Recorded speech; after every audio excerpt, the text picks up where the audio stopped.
수사에 속도를 내고 있는 김건희 특검이 수사의 핵심인 김건희 여사에 대해 출범 이후 처음으로 소환을 통보했습니다. 김 여사는 피의자로서 방대한 범위의 혐의에 대해 조사를 받게 됐습니다. 첫 소식 김주영 기자가 보도합니다. 김건희 특검이 국정농단 의혹 등을 받고 있는 김건희 여사에 대해 처음으로 소환을 통보했습니다. 지난 2일 특검이 수사를 개시한 지 20일 만입니다. 오늘 김건희 씨에 대하여도 8월 6일 수요일 오전 10시에 특검에 피의자로 출석하라는 출석 요구서를 주거지로 우편 송부하였습니다. 통보일로부터 실제 소환일까지는 2주가 넘는 시간이 주어졌습니다. 문홍주 특검보는 자발적인 출석을 위해 일정을 넉넉하게 잡았다고 설명했습니다. 윤석열 전 대통령 측이 앞서 다른 특검 소환에 대해 촉박한 일정 등을 이유로 거부했던 사례를 염두에 둔 것으로 보입니다. 첫 출석인 만큼 김 여사가 특검에 나온다면 수사가 진행 중인 여러 혐의에 대한 조사가 두루 이뤄질 전망입니다. 도이치모터스 주가 조작 혐의, 양평고속도로 변경 특혜 의혹, 삼부토건 의혹, 건진법사 관련 금품 수수와 공천 개입 의혹 등 다양합니다. 명태균 씨를 통해 공천에 개입한 사건도 조사가 이뤄질 텐데 특검은 관련 혐의에 있어 윤 전 대통령에게도 오는 29일 출석하라고 통보했습니다. 김 여사에 대한 조사 대상과 내용이 방대한 만큼 하루만으로 조사를 마무리하기는 어려울 전망입니다. 이에 따라 특검은 김 여사에 대한 첫 조사 이후 곧이어 추가 소환을 통보할 가능성이 커 보입니다. YTN 김주영입니다. 김건희 특검팀이 정치브로커 명태균 씨에게 소환 조사를 통보했지만 명 씨 측이 변호인 일정을 이유로 거부했습니다. 김건희 특검은 명태균 씨에게 오는 28일 오전 10시 출석해 조사받으라고 통보했습니다. 특검은 어제 정치자금법 위반 혐의로 재판에 넘겨진 명 씨 공판이 열리는 창원지법에 수사관을 보내 출석 요구서 전달을 시도했습니다. 하지만 명 씨 측은 변호인 일정을 이유로 오는 31일 이후 조사를 요청했는데 받아들여지지 않았다며 특검이 보낸 출석 요구서도 수령을 거부했습니다. 김건희 여사와 관련한 각종 의혹을 수사하는 민중기 특별검사팀이 여러 의혹의 핵심 인물로 꼽히는 이종호 전 블랙펄 인베스트먼트 대표를 소환했습니다. 이른바 집사 게이트와 관련해 기업인도 소환하는 등 김 여사 소환을 앞두고 증거 수집에 고삐를 조이고 있습니다. 이준엽 기자가 보도합니다. 특검이 도이치모터스 주가 조작 당시 김건희 여사의 계좌를 관리한 것으로 알려진 이종호 전 블랙펄 인베스트먼트 대표를 처음으로 소환했습니다. 이 전 대표는 도이치 사건뿐 아니라 멋쟁 해병 단체 대화방에서 3부 체크라는 메시지를 남기며 삼부토건 주가 조작 의혹과 임성근 해병대 1사단장, 조병로 경무관 구명로비 의혹 등에도 이름을 올린 인물입니다. 소명 어떤 거 하셨는지만 한 말씀 부탁드리겠습니다. 대표님 내일도 조사받으러 나오시나요? 적힌 거에 대해서 알리바이는 다시 하신 거. 대표님 8,100만 원 받으신 거 이종비 씨한테 인정하시나요? 특검은 김 여사의 최측근으로 알려진 이 전 대표가 이들 사건에서 김 여사로 이어지는 연결고리 역할을 했는지 입증하는 데 주력하고 있습니다. 주가 조작 공범으로부터 재판 로비를 명분으로 8,100만 원을 받았다는 변호사법 위반 혐의뿐 아니라 다른 의혹들에 대해서도 살펴보겠다며 연이틀 소환을 예고했습니다. 변호사법 위반 사건과 관련하여 오늘 10시부터 피의자 이종호에 대하여 조사하고 있으며 특검은 건진법사 게이트와 관련해서는 기획재정부와 수출입은행 등을 압수수색하고 집사 게이트와 관련해서는 류금선 카카오모빌리티 대표를 소환하는 등 김 여사 소환 통보에 발맞춰 수사에 속도를 내는 모양새입니다. 또 공천 개입 의혹 관련 명태균 씨 등 주요 피의자에 대한 소환도 조율하고 있습니다. YTN 이준엽입니다. 김건희 여사 특별검사팀이 이른바 집사 게이트에 연루된 기업 관계자들에 대한 소환 조사를 이어가고 있습니다.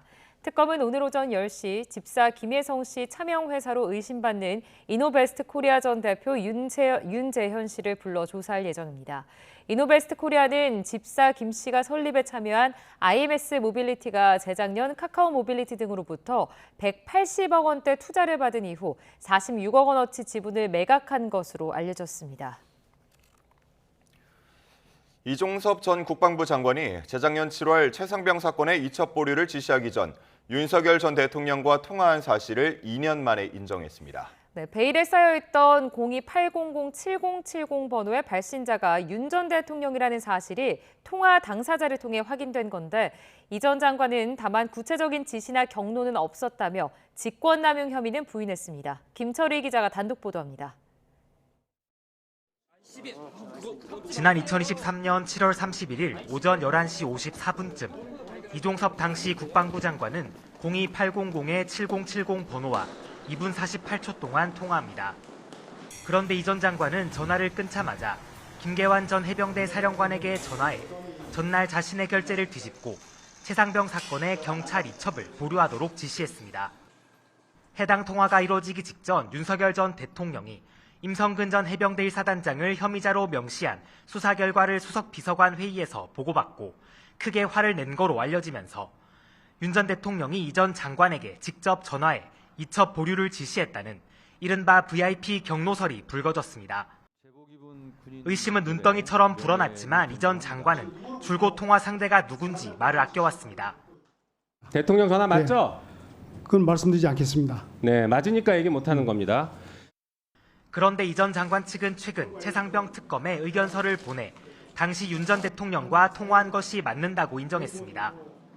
수사 외압의 출발점으로 지목돼 온 02-800-7070 번호 발신자가 윤 전 대통령이었다는 사실이 2년 만에 그것도 당사자 입을 통해 확인된 겁니다.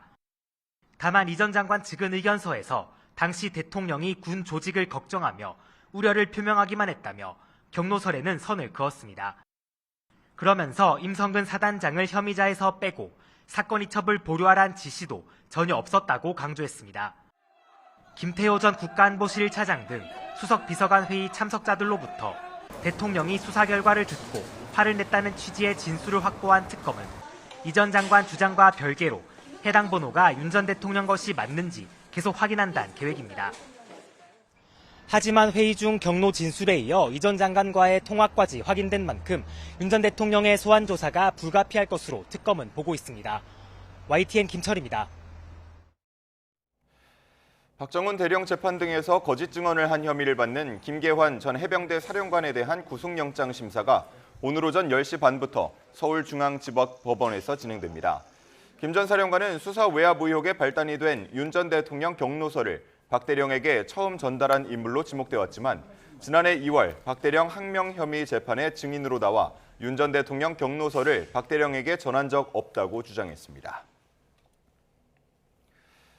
강선우 여성가족부 장관 후보자를 둘러싼 여야 공방이 계속되는 가운데 대통령실은 강 후보자에 대한 인사청문 보고서 재송부를 오늘부터 국회에 요청할 수 있다고 밝혔습니다. 재송부 기한은 최장 열흘인데 이재명 대통령은 이 기간 내에 현역 의원인 강 후보자를 장관으로 임명할 것으로 보입니다. 강진원 기자의 보도입니다. 강선우 여가부 장관 후보자에 대한 이재명 대통령의 인사청문 요청안이 국회에 접수된 건 지난달 30일입니다. 인사청문회법에 따라 국회는 지난 19일까지 인사청문 경과보고서를 대통령실로 보내야 했습니다. 하지만 이른바 갑질 논란을 놓고 소관 상임위인 여성가족에 대해서 팽팽한 신경전이 펼쳐졌고 백현수 이게 거는 게 맞아요? 우리 사람에서 태웠습니다. 인사청문 보고서 채택은 결국 첫 번째 시한을 넘겼습니다. 이재명 대통령이 강 후보자에 대한 임명 의지를 내비친 상황에서 대통령실은 후속 조치 가능성을 열어뒀습니다. 오늘부터 국회에 인사청문 보고서 재송부를 요청할 수 있다는 걸 시사한 겁니다. 재송부라던가 이런 과정들은 오늘 이후에 다시 말씀드릴 수 있을 것 같다라는 거고요. 기간의 마지막 날이 토요일 또는 공휴일인 경우 그 다음 날 기간이 끝난다는 민법 규정을 준용해 토요일인 19일이 아닌 월요일인 21일을 1차 송부 기한으로 해석한 것으로 보입니다. 이 대통령은 국회에 청문 보고서를 다시 보내달라고 요청할 때 최장 10일의 기한을 정할 수 있습니다. 총리와 달리 이 기간이 지나면 국회의 동의 없이도 강선우 후보자를 장관직에 앉힐 수 있습니다. 재송부 기한이 며칠이냐에 따라 이 대통령의 임명 강행 의지를 가늠할 수 있다는 해석이 정치권 일각에서 나오는 이유입니다. 강선우 후보자 사퇴론이 여전히 잦아들지 않고 있지만 대통령실 내부에선 시간의 문제일 뿐 이른바 현역 의원 불패 흐름은 이어질 거라고 보는 분위기입니다. YTN 강준원입니다. 대통령실은 저서 등을 통해 비상겸을 옹호했다는 논란에 휩싸인 강준욱 대통령실 국민통합비서관에 대해 본인이 잘못을 깊이 사죄하고 있다고 강조했습니다.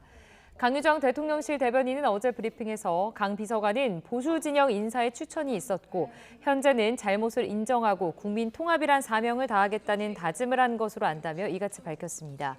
이어 강 비서관이 이 대통령에 대해 무죄했다고 말하기도 했다며 통합의 의미에서 현재 어떻게 생각하느냐를 더 의미 있게 봐야 하지 않느냐는 생각으로 임용됐다고 설명했습니다. 이와 관련해 정규재 전 주필은 자신도 강 비서관을 추천했다며 강 비서관이 계엄을 지지 옹호하지 않았고 국민 통합을 위해선 이 대통령과 생각이 다른 인사가 참여할수록 더 좋은 것이라고 반박했습니다. 이재명 정부 초대 장관 후보자 16명 가운데 절반 이상이 국회 문턱을 넘었습니다. 복지부 정은경, 노동부 김영훈 장관 후보자의 청문 보고서는 민주당 단독으로 처리됐습니다. 박희재 기자가 보도합니다. 민주당 3선 중진 김성환 환경부 장관 후보자에 대해선 여야 이견이 없었습니다. 물 흐르듯 청문 보고서가 채택된 것도 잠시 고용노동부 김영훈 장관 후보자를 두고는 전운이 감돌았습니다. 노동부 장관의 주적이 북한이냐 아니냐 여부가 노동부 장관 인사청문회 왜 필요한지 다시 한번 의문을 좀 제기하고요. 서울역 앞에 가서 물어보십시오. 대한민국 주적이 누구냐고 물었는데 대한민국 국무위원이 지금 북한이 주적인 게 그렇게 중요하냐라고 답할 사람이 있는지. 민주노총 위원장 출신으로 4차례 방북한 김 후보자의 대북관을 문제 삼아 국민의힘이 퇴장했고 청문 보고서는 민주당 단독으로 처리됐습니다. 같은 시각 보건복지부 상황도 비슷했습니다. 코로나19 수혜주 보유 논란 등이 불거진 정은경 후보자의 청문 보고서는 국민의힘 의원들이 불참한 끝에 민주당 주도로 표결 처리됐습니다. 야당 복지위원들은 민주당의 정치적 폭거를 규탄한다면서 국회 갑질을 즉각 중단하라고 성명을 냈습니다. 이로써 이재명 정부 초대 장관 후보자 16명 가운데 절반 이상이 국회 문턱을 넘었습니다. 지명 철회된 이진숙 후보자를 뺀 나머지를 놓고 여야 줄다리기는 이어질 전망입니다. 초대 국토교통부 장관으로 지명된 민주당 3선 김윤덕 후보자 청문회는 오는 29일로 확정됐습니다. 절대 의석을 보유한 민주당은 청문 보고서 채택에는 걸림돌이 없지만 강선우 후보자를 고리로 한 야당 공세와 여론에는 촉각을 곤두세우는 모습입니다. YTN 박희재입니다. 도널드 트럼프 미국 대통령이 예고한 상호관세 부과 시한을 11일 앞두고 위성락 국가안보실장이 미국 워싱턴에서 막바지 물밑 협상에 나섰습니다. 미 재무장관은 협상의 시한보다는 협상의 내용과 질에 관심이 많다며 각국과의 협상을 서두르지 않을 뜻을 밝혔습니다. 워싱턴 연결해서 자세히 알아보겠습니다.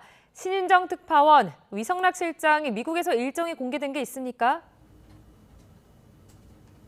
네, 현지 시각 20일 미국 워싱턴 DC에 도착한 위성락 대통령실 국가안보실장, 오늘부터 본격적인 일정에 나선 것으로 보입니다.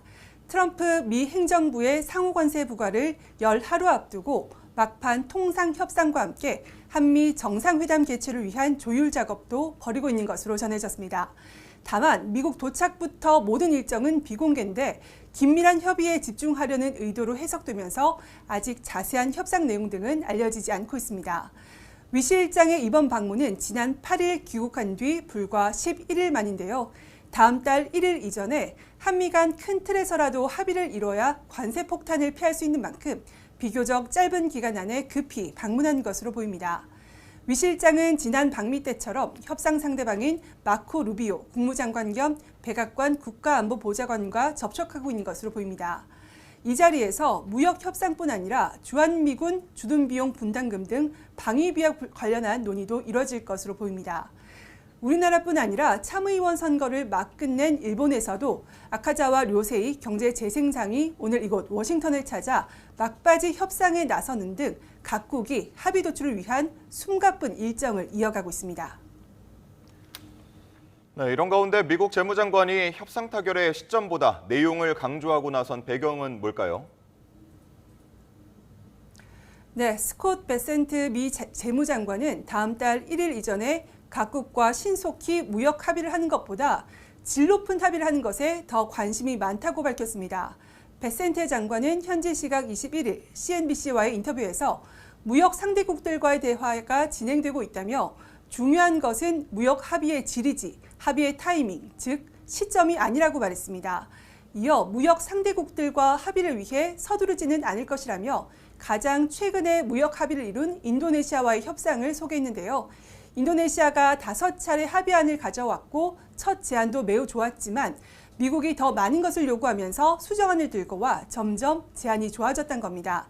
결국 베센테 장관의 오늘 발언은 미국이 관세 협상에서 시간과의 싸움에서 유리한 입장이라는 것, 또 시간에 쫓기지 않는다는 걸 강조한 것으로 보입니다. 8월 1일 이전에 주요국들과 무역 합의를 매듭짓기 위해서 무리한 속도전을 펴지 않고 미국의 유리한 협상안을 도출할 때까지 이후에도 협상을 계속할 수 있다는 뜻으로 해석됩니다. 지금까지 워싱턴에서 YTN 신윤정입니다. 오늘의 주요 경제 일정입니다. 고윤철 신임 부총리 겸 기획재정부 장관이 오늘 비공개로 대외경제장관회의를 열고 한미 통상 현안을 논의합니다. 김정관 산업통상자원부 장관, 조현 외교부 장관 등이 참석할 예정인데요. 이재명 정부 초대 내각의 경제 외교 사령탑이 머리를 맞대고 미국과의 관세 협상 전략을 논의할 것으로 전망됩니다. 국토교통부 대도시권 광역교통위원회가 서울 지하철 3호선 연장 구간인 송파 하남선 광역철도의 기본 계획을 오늘 승인합니다. 2032년 개통 목표인 송파 하남선은 3호선 대화에서 오금 구간을 북동쪽으로 하남시청역까지 연장하는 총 길이 11.7km의 광역철도 노선입니다. 이동통신 단말장치 유통구조 개선에 관한 법률, 이른바 단통법이 오늘부터 폐지됩니다. 앞으로 대리점과 판매점이 지급하는 휴대전화 보조금 액수 제한이 사라지면서 이 통사들의 보조금 경쟁도 본격화할 전망입니다.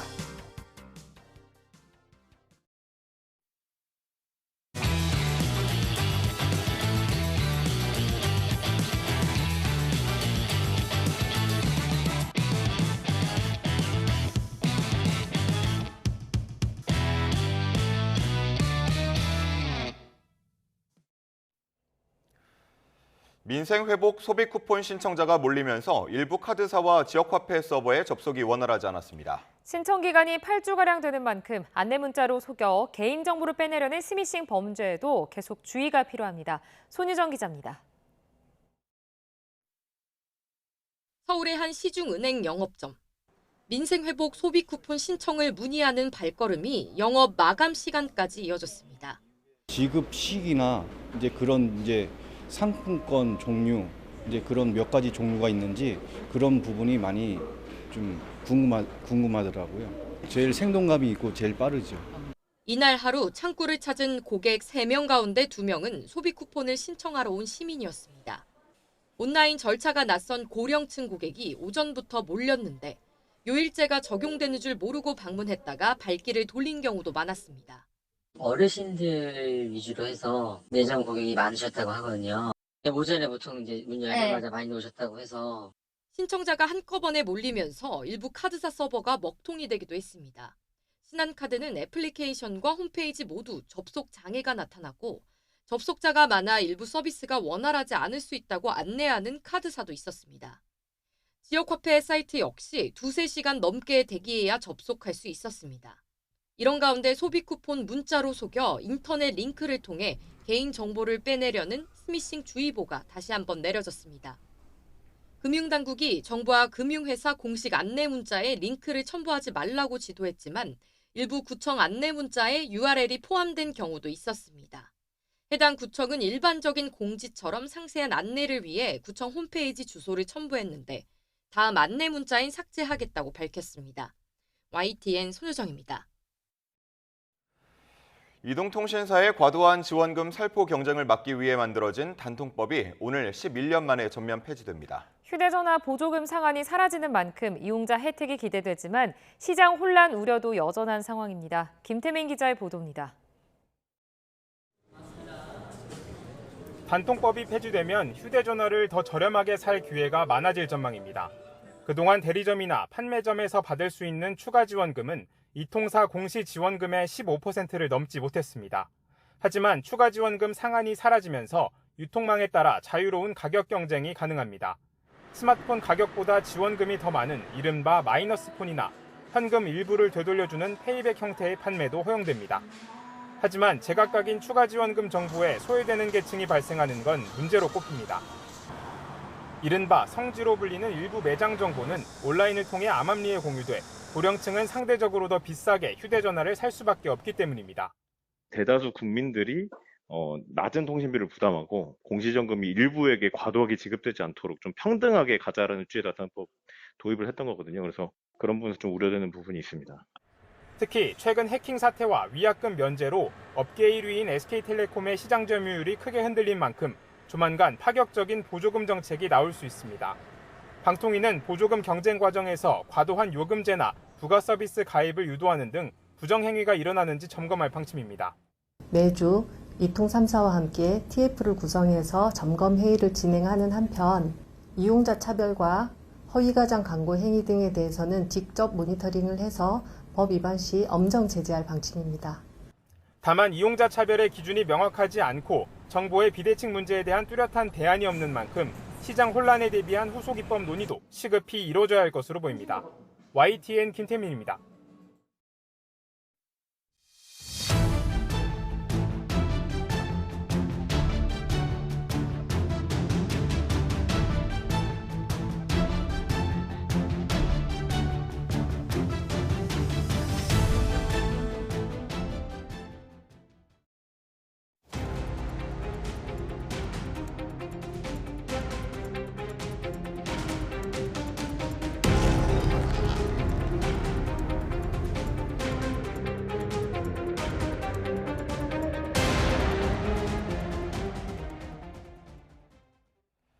경기 북부 지역 폭우로 실종자 2명이 추가로 숨진 채 발견되면서 현재까지 4명이 숨지고 4명이 실종된 것으로 집계됐습니다.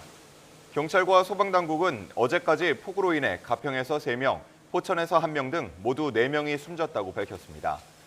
당국은 어제 오후 1시 10분쯤 경기 가평군 북면 재령리에서 흙더미에 매몰된 70대 남성을 발견했습니다.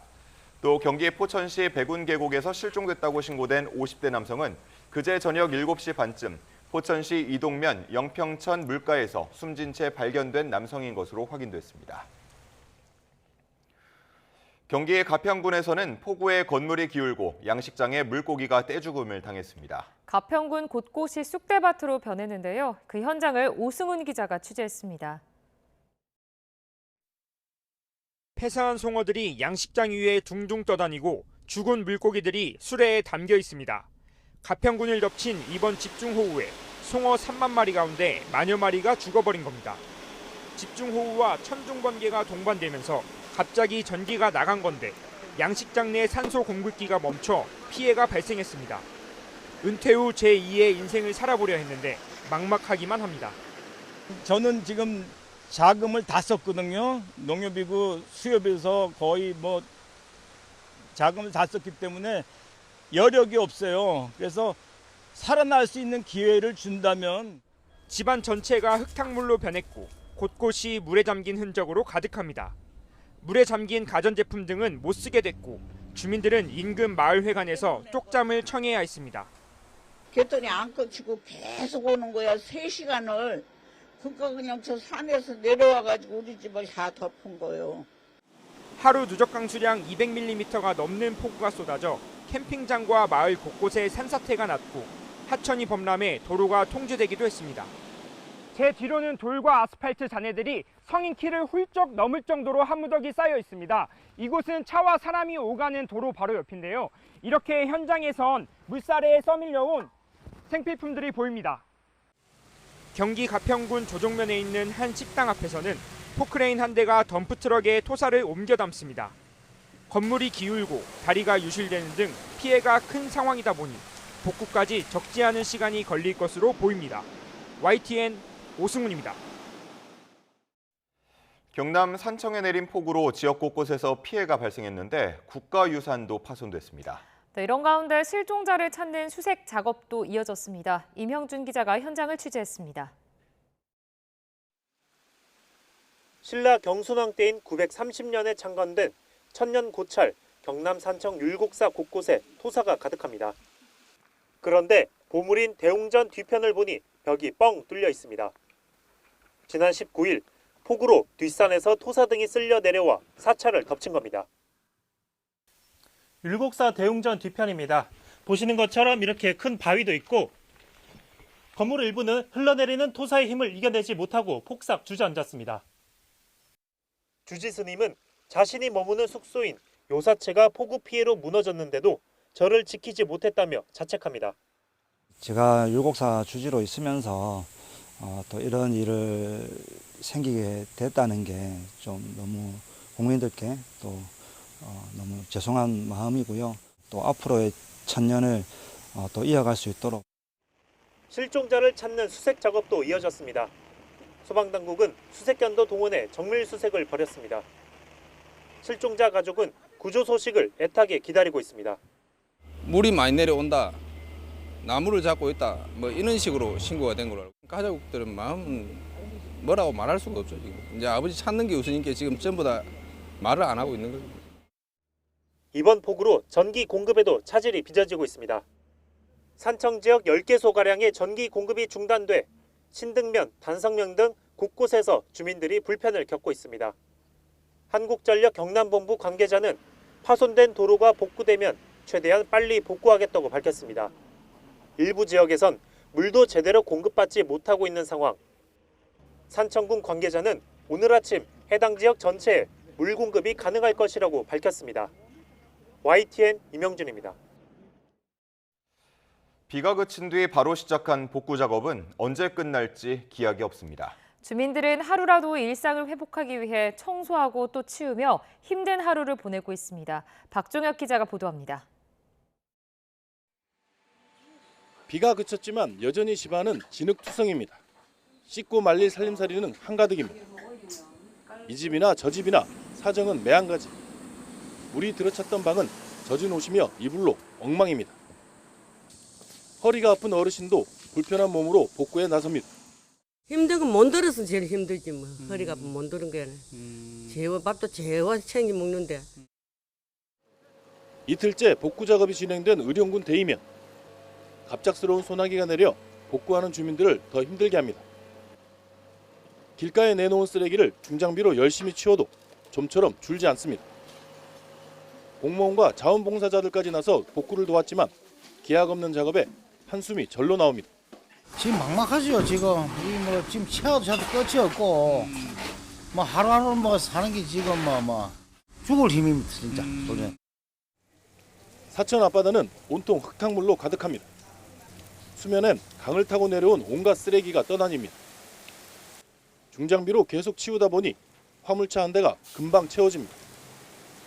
주민들은 치워도 계속 밀려오는 쓰레기에 몸살을 앓을 지경입니다. 쓰레기가 섬덩어리처럼 밀려 내려오더라고요.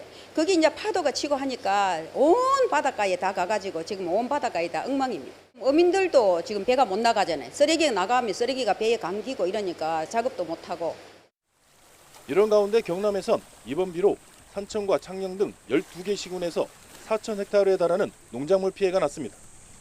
피해 금액은 594억 원으로 잠정 집계됐고 정밀 조사가 진행되면 더 늘어날 전망입니다.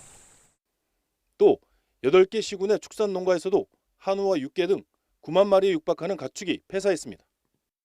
YTN 박종혁입니다. 한 줄 뉴스입니다. 서울 마포경찰서는 어제 집행유예 기간 중 전 여자친구를 살해하려 한 60대 남성 A씨를 구속 송치했습니다. 군인권센터는 어제 서울 마포구에 있는 사무실에서 기자회견을 열고 육군 모 부대 A 사단장이 부하들에게 두릅 채취와 종교 강요 등의 갑질을 저질렀다고 주장했습니다. 서울 남부지방검찰청은 하이브 방시혁 의장이 투자자를 속이고 수천억 원대 부당 이익을 챙겼다며 금융위원회가 고발한 사건을 금융감독원 자본시장 특별사법경찰에 수사 지휘했다고 밝혔습니다. 국민대학교는 어제 윤석열 전 대통령 배우자 김건희 여사의 박사 학위를 무효 처리하기로 했다고 밝혔습니다. 경상북도 교육청은 안동과 울진에서 잇따라 발생한 시험지 유출 시도 사건과 관련해 학생 내신 평가 체계를 긴급 점검해 대책을 마련하기로 했습니다. 지금까지 한 줄 뉴스였습니다. 인천 송도에 있는 아파트 단지에서 60대 아버지가 30대 아들에게 사제 총기를 쏴 숨지게 한 사건이 벌어졌습니다. 피의자는 경찰 조사에서 가정 불화 때문에 범행했다고 진술했는데 경찰은 프로파일러를 투입해 구체적인 범행 동기를 조사할 방침입니다. 이현정 기자입니다. 늦은 밤 경찰 특공대가 아파트로 줄지어 들어간 뒤 엘리베이터를 타고 올라갑니다. 60대 남성 조모 씨는 인천 송도 아들의 집에서 30대 아들을 향해 총격을 가했습니다. 모두 3발을 발사했는데 2발은 아들을 향해, 1발은 문을 향해 발사한 거로 파악됐습니다. 자신의 생일을 축하하기 위해 마련된 자리였는데 총격 현장엔 며느리의 손주들까지 있었습니다. 경찰이 동태를 살피다 1시간 만에 진입했을 때 조 씨는 이미 도주한 상태였고 아들은 병원으로 옮겨졌지만 결국 숨졌습니다. 당시 조 씨는 술도 마약도 하지 않은 상태였던 것으로 확인됐습니다.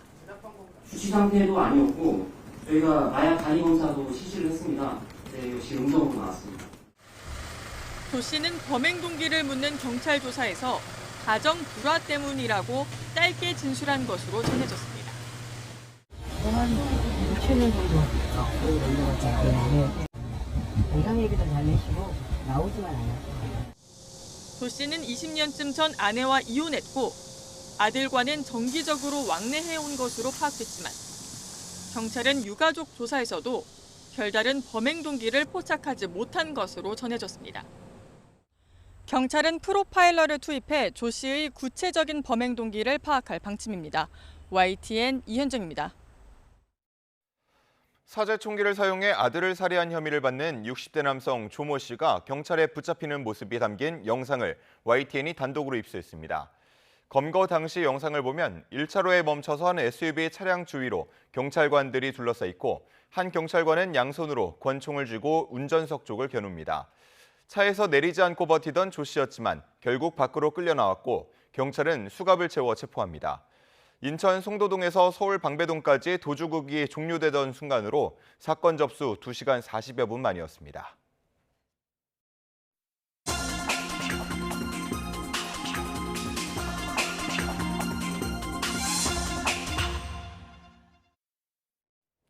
오늘의 글로벌 픽입니다. 제6호 태풍 위파는 중국 남부를 핥히고 베트남 북부 내륙으로 이동 중입니다. 곳곳에서 거대한 소용돌이 구름이 목격되기도 했는데요. 광둥성에서만 67만 명이 대피했습니다. 베이징 강정규 특파원입니다. 마치 외계 우주선이 지구를 덮치듯 거대한 소용돌이 구름이 도심 상공을 뒤덮습니다. 시속 118km 넘는 강풍에 화물차가 장난감처럼 나뒹굽니다. 배달원들은 쓰러진 오토바이를 올려 세우지 못하고 야자수는 광고 풍선처럼 쉴 새 없이 춤을 춥니다. 작년 말 중국 본토에서 홍콩에 판다를 보낸 기념으로 만든 조형물도 화단 밖으로 날려갔습니다. 2米高熊貓裝置被大風吹到大約30米外嘅馬路邊。 제6호 태풍 위파가 중국 남부와 홍콩, 마카오 일대를 핥히고 지나갔습니다. 광둥성에서만 67만 명이 대피했고 열차와 항공은 물론 배편도 줄줄이 끊겼습니다. 위층에서 떨어진 창틀이 길가의 소년을 덮칠 뻔한 아찔한 장면이 CCTV에 포착되기도 했습니다. 불어난 물에 떠내려오는 여성은 이른바 등뜨기 생존 수영법을 배워둔 덕에 무사히 구조됩니다. 其实消防员是从河流的上游有尝试过下去救，但是因为那个水流比较湍急，就马上转移到下边，把那个女士给救起来了。 태풍 위파는 상륙 뒤 세력이 약해졌지만 여전히 드넓고 두꺼운 비구름을 몰고 이동 중입니다. 好像台风登陆了，影响也快结束了，但实际上呢，今天降雨的影响依然很广。 태풍의 영향권 밖에 있는 중국 중부 내륙엔 한반도처럼 푹푹 찌는 날씨가 이어질 거란 예보입니다. 베이징에서 YTN 강정규입니다. 방글라데시에서 공군 훈련기가 학교에 추락해 학생 등 20명이 숨지고 170여 명이 다치는 대형 사고가 났습니다. 정부는 국가 애도의 날로 선포했습니다. 김잔디 기자가 전해드립니다. 방글라데시 수도 다카. 흰색 학교 건물에 시뻘건 불길이 매섭습니다. 검은 연기 사이로 붉은 화염이 보이고 학생들이 이를 피해 정신없이 운동장으로 뛰쳐나옵니다. 21일 오후 1시가 조금 지난 시간, 공군 훈련기 한 대가 초중고가 함께 있는 학교에 추락했습니다. 훈련기가 건물 1층으로 추락하면서 불이 났고 학생들과 조종사 등 최소 20명이 숨지고 170여 명이 다쳤습니다. 학생들이 수업을 듣거나 시험을 보고 있던 낮 시간대여서 인명피해가 컸습니다. যখন বের হইছি দেখি যে যেখান দিয়ে আমরা সিঁড়ি দিয়ে ক্লাসে উঠি সেই সিঁড়ি জায়গাটা পুরোটা পুড়ে গেছে আর সিঁড়ির ওই পাশ ওখানে অনেকে মানে গড়াগড়ি করতেছে 보건당국은 화상을 입은 환자들이 50명 정도 된다며 이 중 20여 명은 중상이라고 설명했습니다.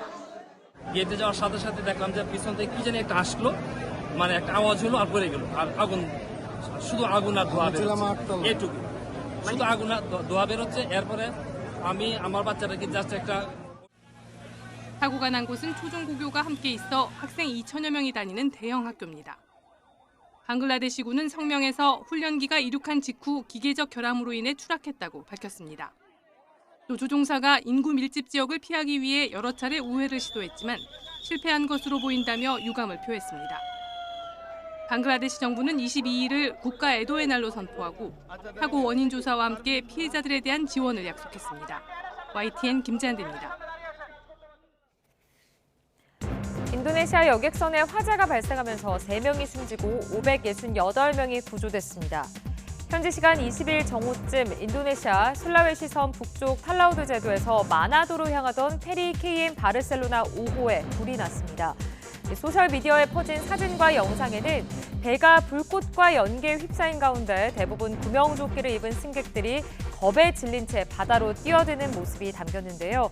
구명조끼 등에 의지해 바다에서 표류하던 생존자 총 568명이 구조됐고 시신 3구가 수습됐습니다. 지금까지 글로벌픽이었습니다. 지난해에 이어 올해도 용인에서 전국 최대 규모의 대학 연극축제가 막을 올렸습니다. 치열한 경쟁을 뚫고 본선에 올라온 팀들이 창의적인 연극 작품을 선보입니다. 최기성 기자입니다. 셰익스피어의 4대 비극 중 하나인 오델로를 재해석한 연극이 펼쳐집니다. 동신대학교 학생들이 원작에 없던 장면을 추가하고 대사와 소품을 최소화하는 방법으로 작품을 새롭게 구성했습니다.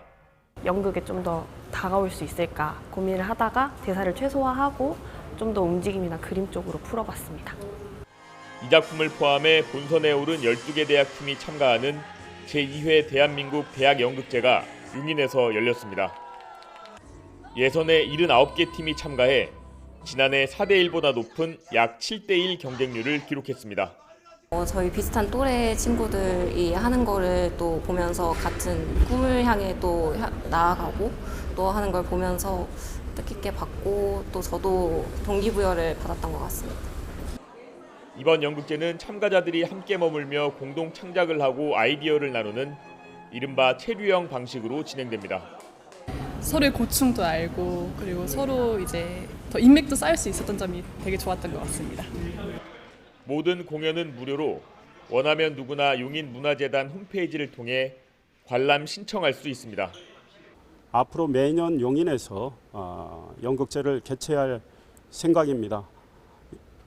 대학생들에게 꿈과 용기와 희망을 드리는 그런 용인을 만들고 싶습니다. 용인시는 경쟁보다는 문화교류에 초점을 맞춰 수상작에 따로 순위를 정하지는 않기로 했습니다. YTN 최기성입니다. 요즘 전라북도에서는 전주, 완주 통합 문제가 가장 큰 지역 현안이자 논란거리입니다. 통합을 추진하고 있는 김관영 전북지사가 완주로 아예 이사하고 전입신고까지 했는데 이 과정에서 멱살잡이까지 하는 등 거센 충돌이 벌어졌습니다. 윤지아 기자입니다. 전북 완주로 집을 옮기고 군민 민심 잡기에 나선 김관영 전북지사. 전입신고 당일 행정복지센터 현장은 고성이 난무하고 심지어는 몸싸움까지 일어났습니다. 제발 쇼하지 말고 제발 쇼하지 말고 통합에 반대하는 완주군의회 의장 등 수십 명이 전입신고 자체를 막고 나선 겁니다. 멱살 서로 잡히고 그랬어요. 그쪽이 먼저 잡았어요? 몰라요. 뭐 그것은 상황 몰라. 워낙 뭐 저기 해서. 가까스로 전입신고를 마친 김관영 도지사. 장소를 옮겨 통합을 지지하는 국회의원들과 합동회견을 열었는데 여기서도 반대와 소란은 계속됐습니다. 6천여 명의 완주 국민들이 서명을 해서 주민투표를 요구하면서 이게 시작이 된 거 아니겠습니까? 보고 있던 정동영 의원은 통합 반대 측을 향해 작심 발언을 쏟아냈습니다. 쓰레기장이 몽땅 완주로 온다는데 그게 사실이냐? 세금 폭탄이 퍼부어진다는데 맞느냐? 이런 얘기 조곤조곤 해야 하지. 이걸 목소리 높인다고 이 말이 뭐 더 빨리 전달됩니까? 김 지사는 통합이 이뤄지면 정부의 통합 인센티브를 완주에 전액 투자하는 등의 105개 방안을 법제화하겠다고 강조했습니다. 완주 군민들은 전주시와 통합되면 전주의 재정 부담까지 떠안게 된다며 반대 여론이 적지 않은 상황. 우리는 지원 같은 작년에도 받았잖아요. 근데 전주는 못 받았잖아요. 그게 모든 혜택을 뭐 이러고 여기가 더 많이 받잖아요. 통합 여부는 주민투표로 최종 결정됩니다. 오는 9월 초에 주민투표가 예상되는데 80% 이상이 찬성한 전주 시민은 제외되고 완주 군민만 참여합니다. 투표 결과 찬성이 많으면 통합, 반대가 많으면 네 번째 통합 시도는 다시 무산됩니다. 김관영 전북도지사는 완주에 살면서 주민과 직접 소통하겠다고 밝혔습니다. 정치적으로 정면 돌파를 선택한 건데 통합 논의에 어떤 영향이 있을지 지켜볼 일입니다. YTN 윤지아입니다. 올해 상반기 발표된 K-팝 중 해외 팬들이 가장 많이 들은 곡은 제니의 Like 제니인 것으로 집계됐습니다. 글로벌 음원 플랫폼 스포티파이가 1월부터 6월까지 발표된 K-팝 중 한국 팬들을 제외한 해외 팬들이 가장 많이 들은 글로벌 임팩트 리스트 30곡을 선정한 결과입니다. 제니는 1위 Like 제니, 3위 엑스트라 L 등 9곡을 진입시켰습니다. 이현중과 여준석 등 다음 달 국제농구연맹 아시안컵에 나설 남자 농구대표팀 명단이 확정됐습니다. 대한민국 농구협회는 경기력 향상 위원회를 열고 2025 아시안컵에 출전할 선수 12명을 선발했다고 밝혔습니다. 일본 카타르와의 4차례 평가전을 통해 대표팀 에이스로 자리 잡은 이현중과 여준석을 포함해 이정현과 유기상, 하윤기 등 12명이 최종 엔트리에 이름을 올렸습니다. 평가전 엔트리 15명의 이름을 올렸던 안영준과 한희원, 이원석은 제외됐습니다. 농구대표팀은 다음 달 1일 아시안컵이 열리는 사우디로 출국해 6일 호주전을 시작으로 8일 카타르, 11일 레바논과 차례로 맞붙습니다.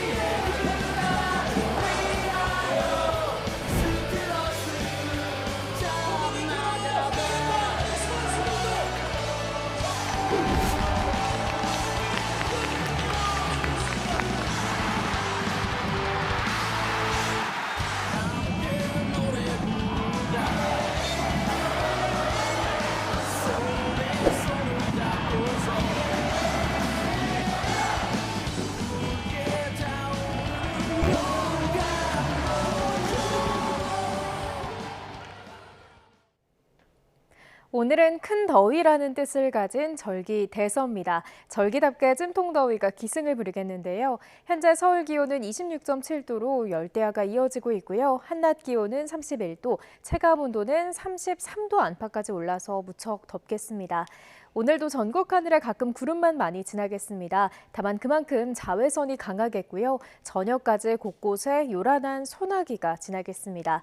예상되는 소나기의 양은 대부분 5에서 60mm지만 중부 일부 지역의 많게는 80mm 이상의 비가 시간당 최고 30mm로 강하게 쏟아질 수 있겠고요. 벼락과 돌풍이 동반되겠습니다. 현재 기온 살펴보겠습니다. 현재 강릉은 29.5도로 초열대야 수준의 더위가 나타나고 있고요. 그 밖의 지역은 서울 26.7도, 대구는 25.4도를 나타내고 있습니다. 낮 기온도 보시면 대부분 33도 안팎까지 오르겠습니다. 서울 31도, 광주와 대구는 34도까지 오르겠습니다. 당분간 비교적 맑은 가운데 소나기가 자주 내리겠고요. 폭염의 기세는 점점 더 강해질 전망입니다. 날씨였습니다. 이상으로 뉴스타트 1부 마칩니다. 잠시 후 2부가 이어집니다. 함께해 주신 여러분 고맙습니다.